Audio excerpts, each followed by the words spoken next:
Now, what is an abnormal gain?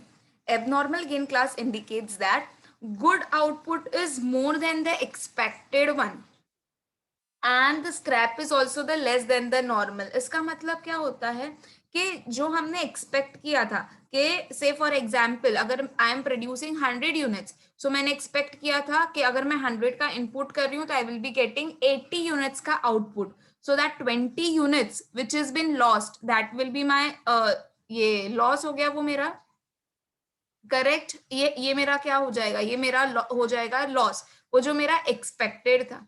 अब same उसका reverse है एबनॉर्मल गेन। से फॉर एग्जांपल मैंने सोचा था कि 20 यूनिट्स लॉस हो जाएगा, वो मेरा एक्सपेक्टेड था, नॉर्मल लॉस था, इट वाज एक्सपेक्टेड कि 20 यूनिट्स लेस हो जाएगा, बट एक्चुअली में सिर्फ 20 यूनिट्स नहीं होके only and only 2 units were been lost and I gain 98 units into the process.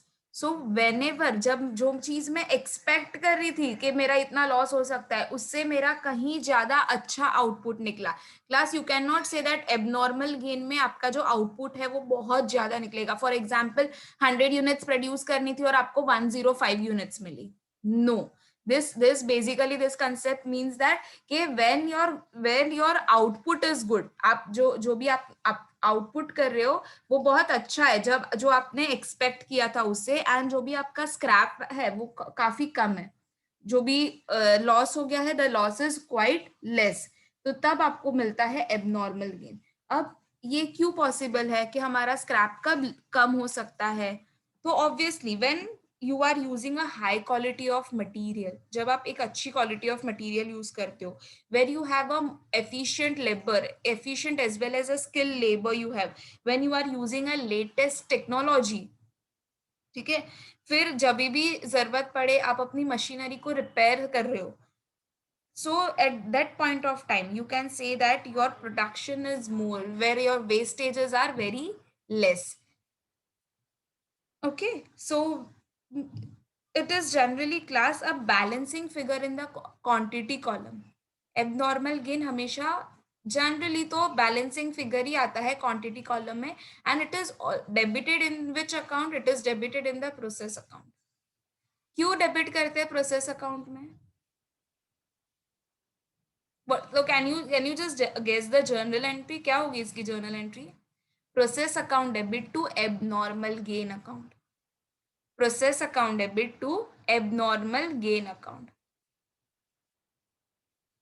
Okay, so you can we can now see the meaning that abnormal gain reduces the normal loss. मैंने क्या बोला था कि हमने expect किया था कि 20 units ये हो जाएगी, लॉस हो जाएगी, बट एक्चुअली में कितनी यूनिट्स हुई?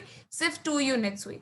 So it comes in the form of the profit to the industries. तो जब आपका लॉस कम हो जाएगा तो ultimately the industries will be, that is the manufacturer, will be gaining the profit। इसके लिए हम इसको कहां पर दिखाते हैं? प्रोसेस अकाउंट के डेबिट साइड पर और एबनॉर्मल गेन के क्रेडिट साइड पर। Now class just remember one thing, whenever you are closing the abnormal gain account and abnormal loss account, मैं दोनों के लिए बता रही हूँ, हाँ, so when you are closing it, तो जो भी आपका बैलेंसिंग फिगर होगा that you need to transfer in the costing profit and loss account। Okay, always remember this, okay, whenever whatever the balancing figure will come, that you will have to post in the costing profit and loss account, even in the case of abnormal gain as well as in the case of abnormal loss। Okay,